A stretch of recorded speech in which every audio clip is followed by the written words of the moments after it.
नमस्कार, मैं हूं अनुराधा प्रसाद।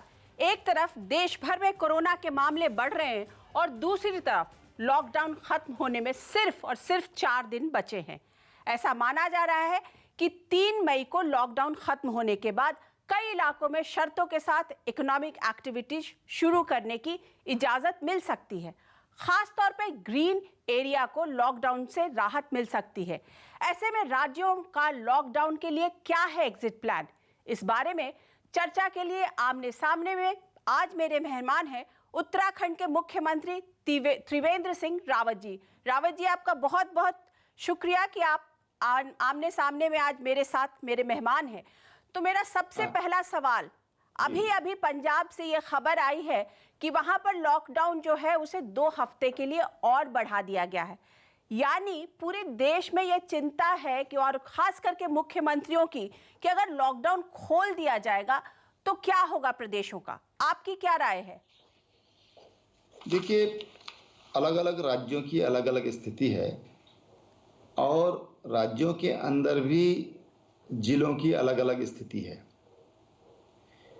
जिलों के अंदर भी उत्तराखंड के बारे में बताना चाहूँगा जी कि हमारे 11 ऐसे हॉट स्पॉट हैं जहाँ पर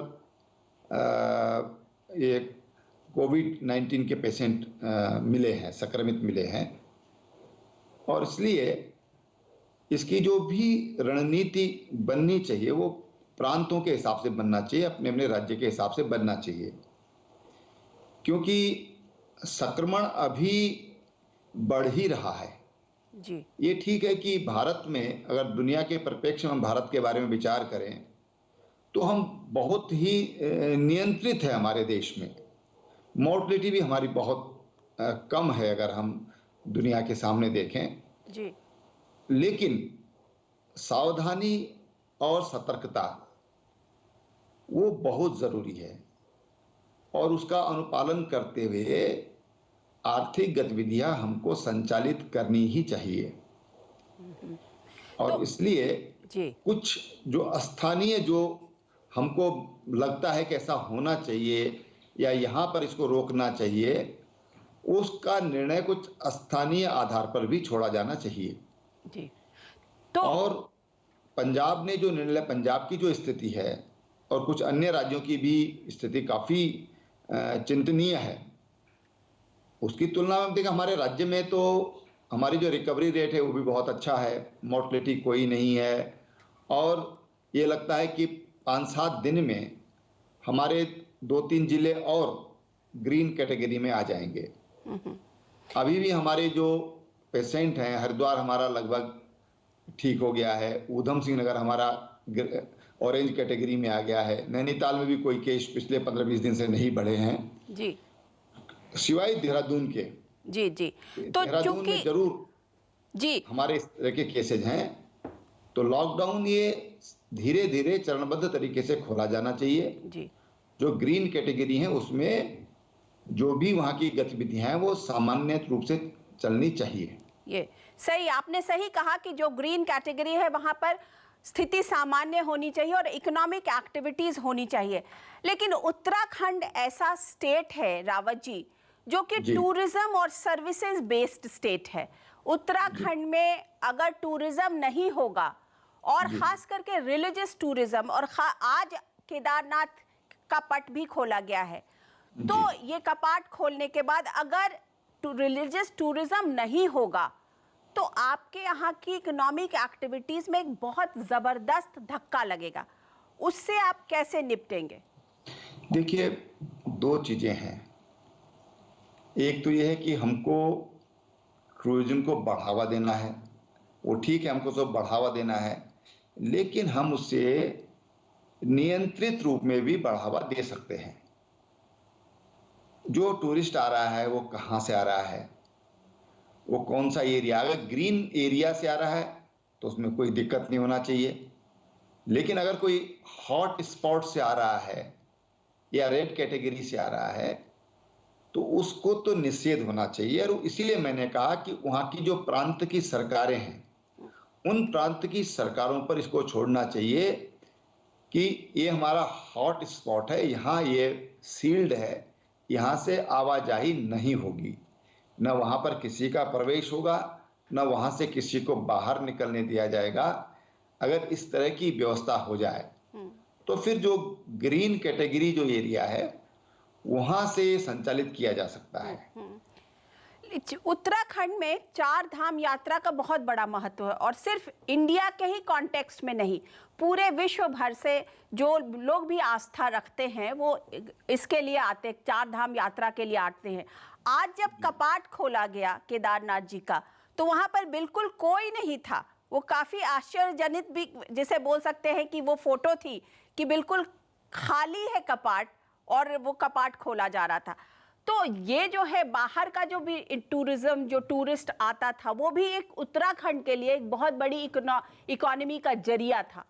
अब बाहर से कोई टूरिस्ट आएंगे नहीं, अभी हाल फिलहाल में दिखता नहीं है, तो इसका भी एक बहुत बड़ा झटका आपको और आपके प्रदेश को लगेगा। देखिए अनुराधा जी, निश्चित रूप से आर्थिक नुकसान हो रहा है और लेकिन हमको चुनना है, हम जीवन को चुने या फिर हम इसको ओपन कर दें।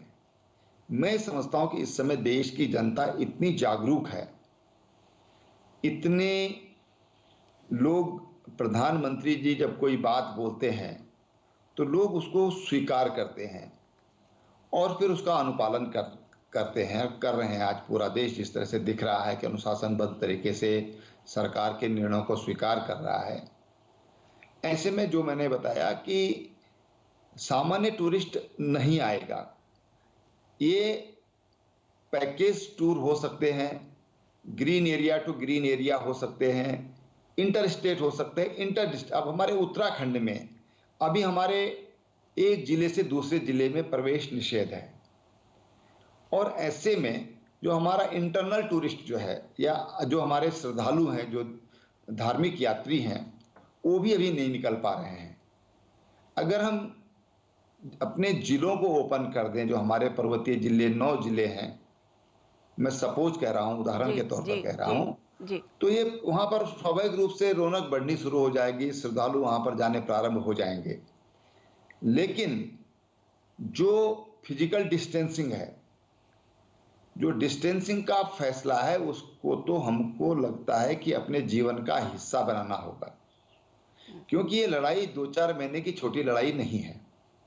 ये लड़ाई लंबी लड़ाई है और लंबी लड़ाई के लिए कुछ चीजें ऐसी होंगी, कुछ बातें ऐसी होंगी कि जिनको हमारे जो ढाल का काम करेंगे और उनको हमको अपने दैनिक दिनचर्या में उसको सम्मिलित करना पड़ेगा। जैसे साफा है, इस साफा से सिर ढकना चाहिए, गमछा बोलते हैं, कहीं हम कुछ और बोलते हैं, या मास्क जो हम लगाते हैं, तो कहीं ना कहीं हमको अपने फेस कवर डालने की आदत हमको डालनी होगी। तो क्या ये माना जाए कि रेगुलेटेड टूरिज्म या रेगुलेटेड रिलीजियस टूरिज्म, उसको आप बढ़ाएंगे, उसके लिए आप सजग होंगे और उसके लिए आप सेंट्रल गवर्नमेंट से मांग करेंगे कि इसे खोल दिया जाए?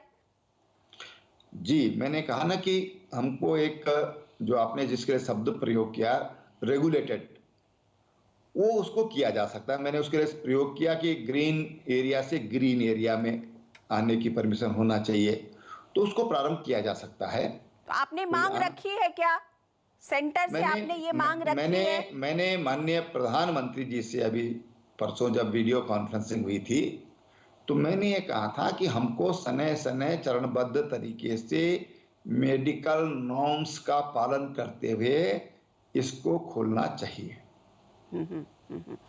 उत्तराखंड और भी ये देखा गया कि सर्विस सेक्टर पर ही वो उसकी इकोनॉमी 50% जो है वो सर्विस सेक्टर पर है जी, और इसलिए सर्विस सेक्टर का बुरा हाल हुआ है इस पूरे कोरोना काल में, जिसे कह सकते कोविड-19 का सबसे बड़ा जो मार है वो सर्विस सेक्टर पे पड़ा है। तो आपको क्या लग रहा है कि सर्विस सेक्टर को आप कैसे बढ़ाएंगे, किस तरीके से नए रूप से लाएंगे कि आपके यहाँ पर जो वो मार पड़ी है उससे आप उबर पाए? देखिए, जैसे जैसे रिकवरी ठीक होगी, थोड़ा लोग इसको, जो कोविड-19 है, धीरे धीरे लोग इसको ये मानेंगे कि भाई थोड़ा बहुत ये भी चलता रहेगा और हम भी चलते रहेंगे। यानी कि जो हमारी तमाम जो गतिविधियां, सामाजिक गतिविधियां हैं, वो भी चलती रहेंगी। तो धीरे धीरे ये अपने आप ठीक हो जाएगा। जी। समय लगेगा, सर्विस सेक्टर है हमारा, उसको समय लगेगा। हमारी जो स्ट्रीट मार्केट है, वो लोगों का इस समय उस पर भी भरोसा उठा है, वो भी धीरे धीरे खड़ी होंगी। तो कुल मिलाकर सेटबैक बहुत ज्यादा है। लेकिन आप और उबरेंगे कैसे इस सेटबैक से? मेरा सवाल देखिए, यही है। मैंने कहा जब हम क्या आप सामान्य, स्पेशल डिमांड कर रहे हैं सेंटर से? क्या आप स्पेशल मांग कर रहे हैं कि हमें इतना इससे निपटने के लिए और इस चीज से गुजर जाने के लिए हमें इस तरीके की डिमांड को सेंटर जो है वो कंप्लाई करे, आपको एक्स्ट्रा कुछ पैसा दे, क्या करे? देखिए, प्रधानमंत्री जी केवल प्रधानमंत्री नहीं बल्कि एक राष्ट्रीय अभिभावक के रूप में आज देश की चिंता कर रहे हैं। और यही नहीं, अपनी देश की नहीं, देश के बाहर की भी उन्होंने चिंता की है। ब्रिक्स देशों के साथ, सार्क देशों के साथ, दुनिया के तमाम जो बड़े बड़े राष्ट्राध्यक्ष हैं उनके साथ में उन्होंने इस समय बातचीत किया है। जब वो सबकी चिंता कर रहे हैं तो उत्तराखंड तो अलग कैसे हो सकता है? प्रधानमंत्री जी देश के एक एक चप्पे से, जब वो मुख्यमंत्री बने थे गुजरात के, उससे पहले से जानते हैं और सब जगह का उनके नजर में है। वो हमारी आवश्यकताओं को समझते हैं। मैं आपको बता दूं कि 3 साल से अधिक मेरी सरकार को हो गया है, हमने प्रधानमंत्री जी के सामने कभी कोई सार्वजनिक डिमांड नहीं की, और जो हम चाहते वो हमको समय समय पर मिलता रहा है, अधिक मिला है। और इसलिए हमको पूरा विश्वास है, हमारे प्रधानमंत्री जी हमसे लगातार हफ्ते में 2-2, 3-3 बार फोन से भी बात करते हैं, बीसी पर भी बात करते हैं। तो हम लगातार अपनी बातें उनके सामने रखते रहते हैं और निश्चित रूप से मुझे पूरा विश्वास है। आपके प्रदेश में कोरोना किस तरीके से पहले आया? जैसे बहुत सारे प्रदेशों में कहा गया कि तबलीगी जमात के लोग आए और उनके कारण हुआ, तो क्या ऐसी ही स्थिति उत्तराखंड में भी थी कि तबलीगी लोग आए और उसके बाद ही वहां पर कोरोना का संक्रमण शुरू हुआ? देखिए, आपको हम बताएं कि मेरे यहाँ 80% केस ये या तो तबलीगी जमात से जुड़े हुए हैं या उनसे संक्रमित हैं। कुछ केस मेरे यहाँ, 4 केस मेरे यहाँ से आए जो स्पेन से यहाँ पर आए। एक केस मेरे पास यूएस से आया, एक दुबई से आया, और बाकी जो केसेज हैं वो सब या तो जमाती हैं या जमातियों से संक्रमित हैं। अगर जमात नहीं होती तो हमारे राज्य का सिनेरियो कुछ और होता। आज हम पूरी तरह ग्रीन स्टेट के रूप में होते, लेकिन दुर्भाग्य से जो सहयोग जमातियों के द्वारा प्रारंभ में मिलना चाहिए था वो हमको नहीं मिल पाया। लेकिन मैं बता दूं कि हमारे पास जो मरकज जो निजामुद्दीन है, वहाँ से जो हमारे पास लिस्ट आई थी 126 लोगों की आई थी, लेकिन हमारी पुलिस ने उस पर जब रिसर्च किया तो ये 1435 लोग निकले। और आज एक एक हमने चिन्हित करके और एक एक को क्वारंटाइन किया है। उनमें जो पॉजिटिव पाए गए उनको अस्पताल में भर्ती किया है और उनका कुछ इलाज करके वो घर वापस चले गए हैं और कुछ का अभी इलाज चल रहा है। अच्छा, ये बताइए कि मजदूरों के पलायन की एक बहुत बड़ी समस्या है और उत्तराखंड में भी बाहर के बहुत मजदूर हैं और उत्तराखंड के लोग भी बाहर में हैं, तो आप इनका आना जाना कैसे करेंगे? आप किस तरीके से जो मजदूर बाहर चले गए हैं उनको बुलाएंगे? कैसे बुलाएंगे आप? क्या कर रहे हैं? कोई प्रोविजन कर रहे हैं, कोई प्रावधान कर रहे हैं? देखिए, हमारी जो अभी जंग है वो कोविड से है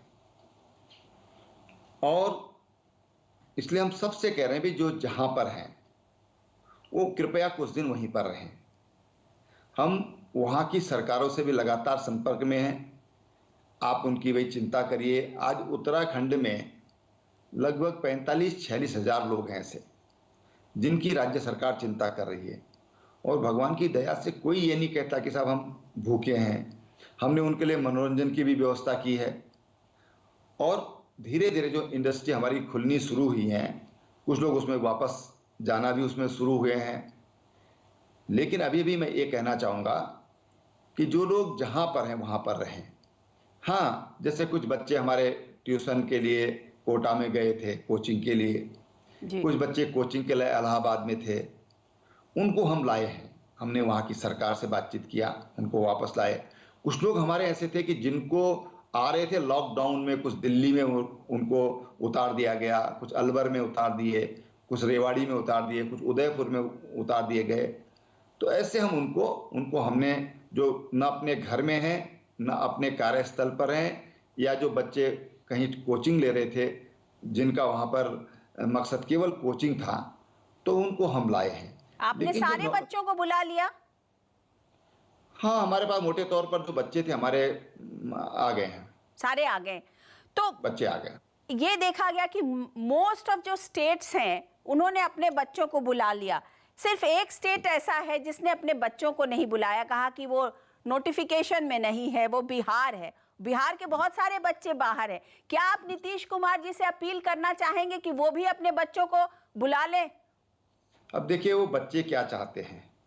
बच्चे घर आना चाहते हैं। बच्चे वहाँ पर रहना चाहते हैं, या बच्चे अपने घर जाना चाहते हैं। लेकिन हाँ, मानवीय तरीके से भी सोचने की जरूरत है, क्योंकि ये बच्चे हैं, 18-20 साल 22 साल के बच्चे हैं। इनको अभी जीवन का भी अनुभव नहीं है, केवल ये पढ़ना जानते हैं। अभी केवल इनके सामने एक मकसद है, उनका कैरियर उनको दिखाई दे रहा है। तो ऐसे बच्चों की चिंता करनी चाहिए जो एकदम अलग हैं। और निश्चित रूप से जब बच्चे अलग रहेंगे तो अवसाद भी उत्पन्न हो सकता है, और इसलिए उसकी चिंता करनी चाहिए, मानवीय दृष्टिकोण उनके बारे में विचार करना चाहिए। आप उनसे अपील करेंगे कि वो आपकी अपील सुन के शायद बच्चों को बुला ले? नहीं, हम उनसे बातचीत कर लेंगे। आप नीतीश कुमार जी से बात करेंगे कि उन बच्चों को बुलाया जाए? जी जी, उनके बारे में बात करेंगे जी। अच्छा, ये बताइए कि अब आगे उत्तराखंड को सेल्फ सफिशिएंट बनने के लिए आप क्या करेंगे, कैसे करेंगे? क्या आप अपने यहाँ पर इंडस्ट्रीज लाना चाहते हैं? क्या आप एक कुछ खास तरीके की इंडस्ट्री लाना चाहते हैं? आप कैसे, क्योंकि ये टाइम ऐसा है जिसमें कि पूरी इकोनॉमी को, जिसे बोलते हैं, एक 360 डिग्री से बदलने का वक्त आ गया है। तो आप कैसे प्लान कर रहे हैं? देखिए, हमने इसके लिए 2 कमेटियां बनाई हैं। एक हमने मंत्रिमंडल की उप समिति बनाई है, एक हमने विशेषज्ञों की समिति बनाई है। और विशेषज्ञों जो समिति है उसकी रिपोर्ट हमारे पास इस हफ्ते में आ जाएगी। लेकिन मैं आपको बताऊं कि हमारे राज्य में हम लोगों ने जो इन्वेस्टर समिट किया था 2018 में, 23,000 करोड़ के हमारे अभी ग्राउंड हुए हैं। जो एमओयू हमारे लगभग 1.25 लाख करोड़ के हुए थे, उसमें से 23,000 करोड़ रुपए ये ग्राउंड हुआ है। तो हम उनको, एक तो उनको ओपन करेंगे, दूसरा हमारा जो प्रमुख सेक्टर है जो इस राज्य के लिए इसके भविष्य को निर्धारण करेगा, वो है सर्विस सेक्टर जी। और सर्विस सेक्टर इस समय हमारे काफ़ी आहत हम उससे हुए हैं, और इसलिए हमने जो एग्रीकल्चर और एग्रीकल्चर अलाइड जो क्षेत्र है उस पर हम लोग विशेष काम करेंगे, जिससे हमको त्वरित इनकम भी होगी। और हिमालयन स्टेट होने की वजह से, हिमालयन ब्रांड की वजह से हमको उसमें लाभ भी होगा, उसका भी हमको एक स्वाभाविक फायदा होगा, क्योंकि हिमालयन प्रोडक्ट के प्रति देश का विश्वास है जी, उसकी अपनी आइडेंटिटी है जी जी। अच्छा, मेरा लास्ट सवाल त्रिवेंद्र रावत जी आपसे, कि 4 धाम यात्रा अब चूंकि नहीं हो रही है, और तो आपको क्या लगता है कि कितना इन टर्म्स ऑफ मनी, कितना का घाटा आपको और आपकी सरकार को हो रहा है? देखिए, तो कई अरब रुपए का घाटा है, बहुत बड़ा नुकसान है। हमारी एक तरह से पर्यटन हमारे राज्य की आय का बैकबोन है, और हमने पिछले 3 सालों में उसी पर हमने ज़्यादा फोकस भी किया। हमारी अप्रैल महीने में एक वेलनेस समिट भी हो रही थी, एक एडवेंचर समिट हमारी यहाँ पर हो रही थी, लेकिन कोविड की वजह से हमको उसको स्थगित करना पड़ा। तो निश्चित रूप से हमारे लिए बहुत बड़ा घाटा है और हम कोशिश करेंगे कि अन्य क्षेत्रों से हम उसकी भरपाई करें। और हमको विश्वास है अपने किसानों पर, अपने जो प्रोसेसिंग यूनिट्स जिन लोगों की उन उद्योगों पर, हमारी जो मानव शक्ति है, जो हमारी मानव संपदा है, उस पर हमको विश्वास है, उस संसाधन पर हम पर विश्वास है कि हम एक बार फिर इन सभी जो घाटा इसमें हुआ है इसको हम भविष्य में जल्दी से जल्दी हम रिकवर कर लें।